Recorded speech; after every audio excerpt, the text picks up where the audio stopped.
Hello and welcome to the video lecture series in numerical methods. Today we are going to start the Milne'S method, which is another method to solve numerically the first order ordinary differential equations. However, we will not hear that this is nothing but a multi-step predictor-corrector method. Okay, so let's see that how to implement this method and what are the steps that we are going to see. Till now we have studied single step methods in which only previous approximations is needed for the next approximation, right? But here we will focus on two multi-step predictor-corrector methods in which we will require 4 previous approximations to start with. Okay, and out of these two methods, this is the first method called Milne'S method. Now what do you mean by predictor-corrector method? The technique of refining an initially crude estimate of yi by means of a more accurate formula is known as predictor-corrector method. So we are going to use this one, predictor-corrector method, and let us see that how we will see this method in different way.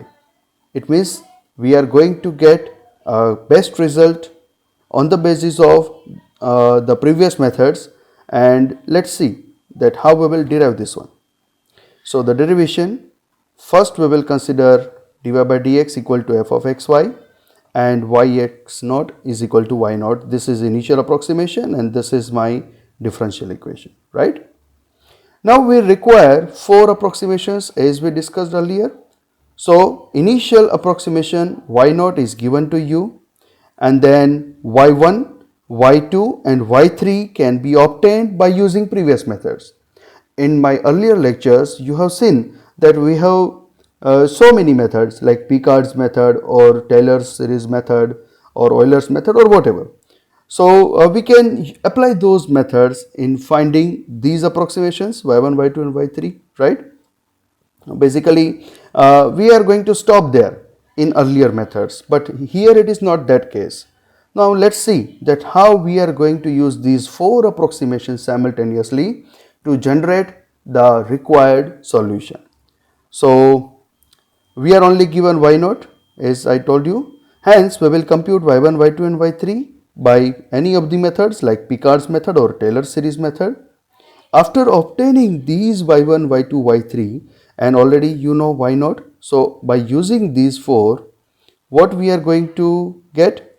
We are using Newton's forward interpolation formula for f of xy, and for example if we are focusing on Picard's method, then how do we proceed?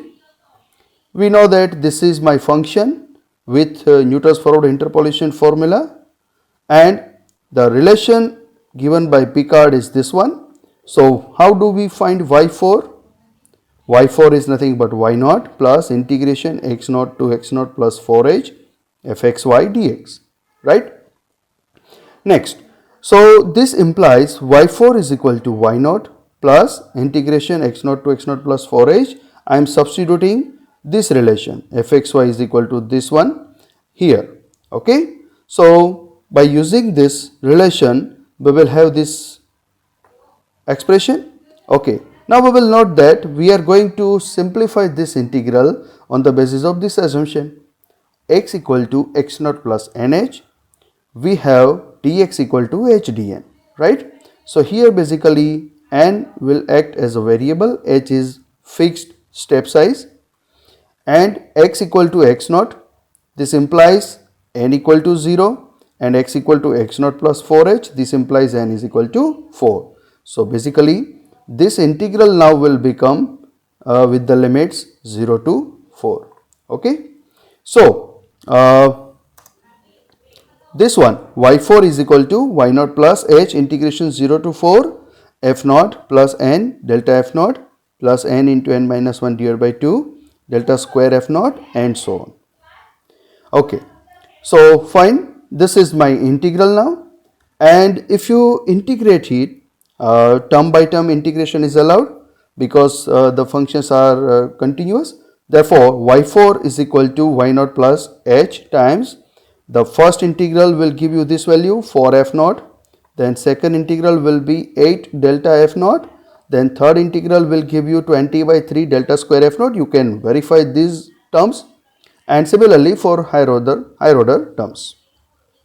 Now neglecting fourth and higher order differences and expressing delta f naught, delta square f naught and delta cube f naught in terms of the functional values f naught, f1 and f2 and f3. Now see, please keep in mind that this is quite important, that you are writing this expression in terms of f naught, f1, f2 and f3, and this is very easy for us because we know what is the definition of these differences, finite differences, and hence I am just writing here these values delta f naught, that is f1 minus f naught, and similarly for higher order differences.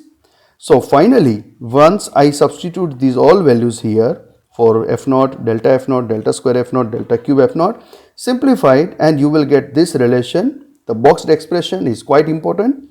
This is my step number 1. y4 is y naught plus 4h by 3 into bracket 2f1 minus f2 plus 2f3. This equation is called predictor equation. So please keep in mind that this is my predictor equation.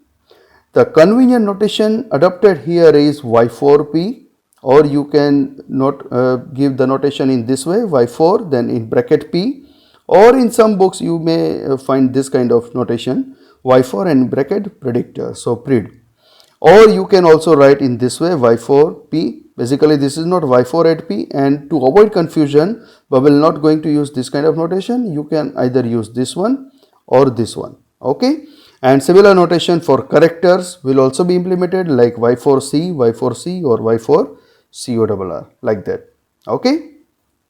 Next one, and that is once we have identified y4 or y4 predictor, we can obtain f4 based upon this. We are familiar with this relation, f x naught plus 4h and y4p. Now instead of this y4, normal y4, we are going to use y4 predictor value, right? So once you know this, you can always find what is the value of f4. Now on the basis of this, we can find a better approximation, and that is called y4 corrector.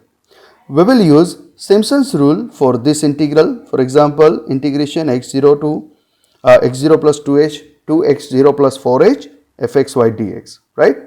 That is same as y4 is equal to y2 plus this one, this integral. Thus, y4 is equal to y4 corrector, which is y2 plus h by 3. We are familiar with this one, that if you want to implement Simpsons rule, you need to have step size of 2, okay, and hence this is our integral x naught plus 2h to x naught plus 4h. Basically we are trying to approach f4, and hence we considered this integral, right? So basically y4 is equal to y2 plus integration x naught plus 2h to integration x naught plus 4h fxy dx.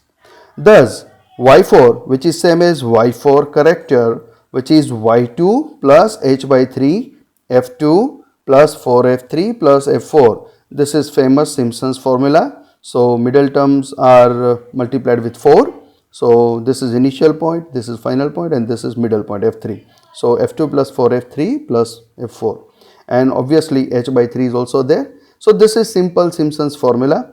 Similarly, if we want to extend the process, for example for y5, then y5 predictor will be written by this formula. So just we are shifting with one entity here, and corresponding y5 corrector will be this one. So you can see here, instead of y2 we are writing y3, and then instead of f2 we are writing f3, instead of f3 we are writing f4, and instead of f4 we are writing f5.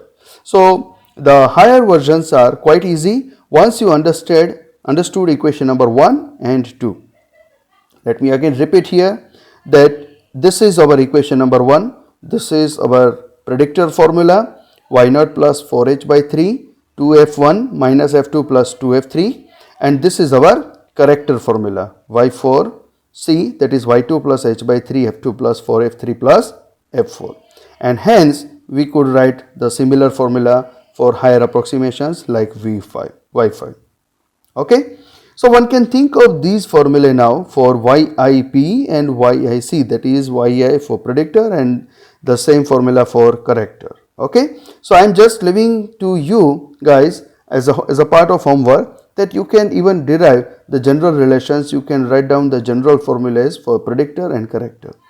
Once you understood this pattern, equation number 1 and equation number 2, then you are through to this method. Milne's method is quite easy. You have to understand only equation number 1 and 2 and how they are connects. So basically the flow is, we are starting with simple application of Picard's or Taylor series. So in this case we started with Picard's method and we have used Newton's forward interpolation formula and then Picard's method, and then we derived the predictor formula. Once you understood the predictor formula, then you are trying to refine that value, and hence again we can use any of good methods like Simpsons one-third rule or Simpsons rule is quite good, and hence we approached in that way for a particular interval. So here in this case we considered an interval x0 plus 2h to x0 plus 4h to reach to the fourth approximation. So it was quite suitable, and hence using Simpson's rule for this particular subinterval we obtained equation number 2, which is shown here. This is nothing but a formula for corrector, and once you understood this formula, then you can work out with higher versions of predictor and corrector formulas. So basically you can derive the relation in a simple way, right? So now let's begin with the application of such method in problems. So for example, this is the problem. Apply Milne's method to find a solution of the differential equation y dash is equal to x minus y square in the range 0 to 1, and the initial condition is given as y not equal to 0, right? So let's start with the solution, but we'll start with Picard's method as we mentioned earlier. In order to evaluate y1, y2 and y3, as y0 is already known to us. Okay, so how do we write? The expression for y is equal to y0 plus integration x0 to x fxy dx. This is Picard's relation where function is given by x minus y square, and these are the conditions, initial approximations, which are given to us in statement. Okay, next step is, let's start with the first one, because we are we want to find y1, y2 and y3. So we are in process of that. So if we want to find y1, that is first approximation, we are starting with y0, that is initial approximation. So y1 equal to 0 plus integration 0 to x. See, x0 equal to 0, we already have written here. Okay, so 0 to x minus y0 square dx. This suggests that you are just dealing with a normal integral which contains x, and hence y1 is nothing but x square by 2. It's a function of x, please keep in mind. Okay, this has no definite value because you are not putting any restriction here, and hence you are having the general expression x square by 2. Okay, next is y2, which is y0 plus integration 0 to x. Basically we are applying Picard's method here. Okay, so 0 to x fx. Now please note this difference, we are using y1 here from this one and then dx. This suggests that the next step will be 0 plus integration 0 to x minus x square by 2 whole square. Now see, this is instead of y0, now I am using y1. Now what is y1? y1 is x square by 2. So I am just substituting here this x square by 2 square, right? And hence this is my function now, x minus x square by 2 square dx. Okay, similarly y3 is integration 0 to x minus this bracketed quantity x square by 2 minus x raised to 5 by 20 whole square dx. And hence with basic simple integration you will get this equation number 3, which is nothing but y3. So y3 is nothing but x square by 2, then x square x raised to 5 by 20 and so on. Okay, so just let me show you that we have obtained y1 is x square by 2, then y2 is this quantity, and that is nothing but x square by 2 minus x raised to 5 by 20, and y3 is nothing but this quantity. So equation number 3. So basically we have obtained now all these required values. We are given y0 and we have obtained y1, y2 and y3 while using Picard's relation. So we can prepare table using this equation number 3 and even in fact above equations as well if we want, in order to use predictor and corrector formulae mentioned in Milne'S method. So let us see the table.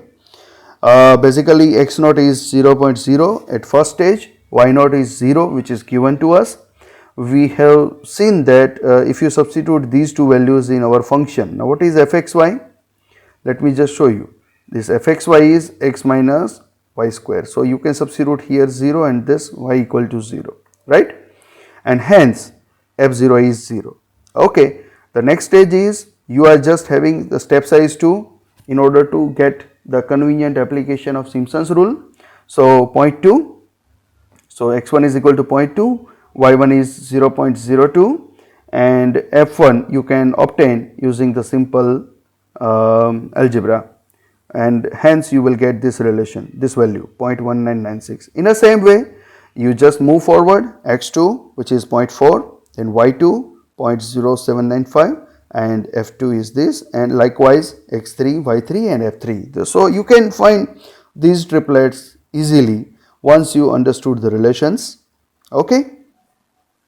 And one more thing, how do we find these y1, y2 and y3? So you have available relations. For example, if I want to find y3 on the basis of x3, then I am just substituting x3's value here, here, here and here. Okay, simplify it through your normal calci and you will get this value 0.1762.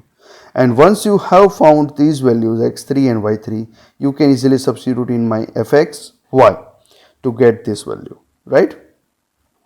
Okay, so next is the turn of your predictor formula. Predictor formula already we have derived, that is y4p is equal to y0 plus 4h by 3 2f1 minus f2 plus 2f3. So this predictor formula is having now all the values. We know what is f1, what is f2 and what is f3 of course, and also we are familiar with the value of y0. So plug in all these values, you will get this one. Just check it out whether you are getting the same value or not. Next is x4 which is 0.8. Obviously in previous slide we have seen that in table we reached up to 0.6. So in this next slide we are having this x4 equal to 0.8, and using this predictor value you have obtained y4p is equal to 0.3049. Okay, so x4 and y4 is there. Based upon these two values we know what is f4 predictor value, and that is 0.7070. So basically fxy is x minus y square, x is this one, square this quantity and then take subtraction x minus y square. So you will get 0.7070, right? This is my fourth approximation related to my predictor formula. Okay, so next corrector formula is y2 plus h by 3 f2 plus 4f3 plus f4. We already have derived this formula, and if you just use these functional values f2 for f3 and f4 from the above calculation, simply substitute here. You also know what is y2. Simplify it and you will have first corrector formula. The value of this formula is 0.3046. So mind the gap between these two. Initially you have predicted y4p as 0.3049, but once you applied corrector formula you reach towards your actual answer nearer. Okay, so 0.3046, you have moved further. Okay, so now you have x4. Now you have y4 corrector, and based upon this you can find f4 corrector, right? So you can see here slight change is there, 0.7072. Okay, so next use the last obtained f4 corrector in the corrector formula for y4 corrector here. So basically here instead of f4 you can now in fact use this corrected value once again to rectify this value again, and hence the final corrected value of y4 can be obtained. Okay, since x belongs to 0 to 1 and we have accomplished our journey up to x4 equal to 0.8, we started with 0 and then with step size 2 we moved to 0.2, then 0.4, 0.6 and 0.8 is also finished till now. Now it only remains to go for x5 equal to 1.0. Okay, so therefore x5 is equal to 1.0. That then you can find out the value of respective predictor formula for y5, and that is y1 plus 4h by 3 2f2 minus f3 plus 2f4, just shifting of one value at suffixes in all these fi values, and you will get 0.4554. Just check it out whether you are getting the same value or not. Just pause the video and check it out. And then corresponding f5 will be 0.7926. You can check it out this as well. And hence now y5 character value is y3 plus h by 3 f3 plus 4f4 plus f5, and which is going to give you this result 0.4555. You can verify this, and hence you will have character value of f5, which is 0.7925. You can just plug in this value again here to get the final corrected value, and hence when I am using this value again here, I will find no difference up to this 4 decimal places, and hence I am getting the same answer as this one. So y5c is basically y5, which is y81, which is 0.4555, which is the required answer. Got it? So in this way we are going to implement Milne'S method. Basically predictor, corrector. Predictor, you are basically predicting the thing by using Picard's method, then you are correcting the thing by using Simpsons rule. So basically there is some nice combination between these methods, and hence this is quite important to work out, and you can even check it out. So for the same problem, if you implement the earlier methods that we have seen, which were single step method, for example Runge-Kutta method, which was again the first type of predictor corrector method. But once you enter into this field for multi-step methods like the multi-step predictor corrector methods, the first method which comes into our mind, that is Milne'S method. Okay, so this is quite handsome method. You can implement this method for any kind of differential equation of first order, and once you implement this method, you will realize that definitely we are far further from all the previous methods, and we are reaching to the nearer to the actual solution. For example, if you are given any differential equation, if you know the analytical solution as well, then you can just verify by implementing Milne'S method that you are reaching towards the actual answer or not, and you will see, or you will feel that once you work out with Milne'S method, then the difference between actual root and the numerical root that you have obtained by Milne'S method, that will be much closer, and hence you can say that the biggest advantage of Milne'S method is you are doing multi-step methods. Basically you are simultaneously using 4 points, and hence you can see, if you are just considering 2 points, it will be a straight line. If you are considering 3 points, it will give you a bit curve. In the same way, if you are considering 4 points, it will give you a higher curve as compared to the 2 points or 3 points, right? And hence obviously you are trying to approximate your actual curve, which is nothing but a solution, and hence this method is quite important. So please learn this method very well, please practice it, focus on the predictor and corrector formulae and get the result. So here is the list of 2 problems for part of your homework. Just solve these 2 problems. The first problem is given by dy by dx equal to x minus y square, with the question is x equal to 0.8. Of course, the question is quite simple because already you are given these all values, you are supplied these values. So you have readily available y0, y.2, y8.4, y8.6, and hence you have to just use the predictor and corrector formula, that's it. So the problem is quite easy. In the same way, if you are given this kind of equation, 2 dy by dx equal to 1 plus x square y square, and then y0 equal to 1, y8.1, and then this all values, you have to implement here again Milne'S method, and you need to find the value of y8.4. I also given the answer for your cross verification. So I hope with this you might have understood Milne'S method very well, and it will really be helpful in your curriculum as well. If you go through this video again and again, pause the video, try to understand, work out the expressions, So it will take very less time if you have understood this method correctly and quickly. So once again, thanks a lot for watching this video, and I hope in the next video you will have a better understanding of the higher version of these methods like Adams-Bedford method. So thank you very much, and good luck for your studies.